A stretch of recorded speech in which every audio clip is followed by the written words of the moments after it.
আমাদের উদ্দেশ্য, আমাদের লক্ষ্য একটাই, এই তিস্তা প্রকল্প বাস্তবায়ন না হওয়া পর্যন্ত আমরা আমাদের আন্দোলন চালিয়ে যাব।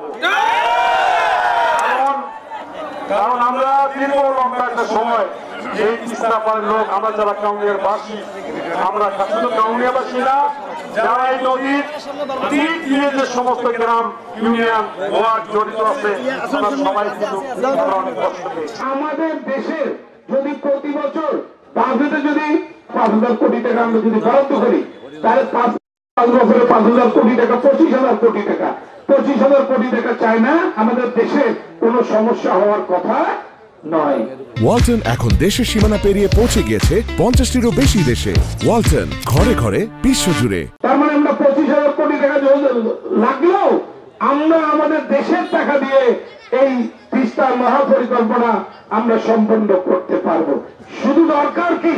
শুধু দরকার যে সরকার আসবে, যে সরকার আছে, তার সদিচ্ছা দরকার।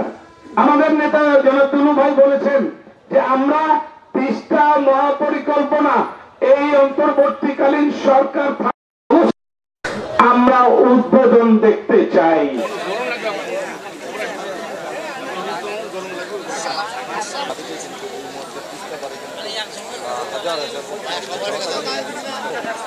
প্রথম ফেজ কি নদী খনন, আমরা শোভাযাত্রা করি, কখনো আমরা তিস্তা চরে অবস্থান। আমি সরে যাও না, না, তোমার কাজ তুমি কাজ যাও, তোমার কাজ সেরে যাও।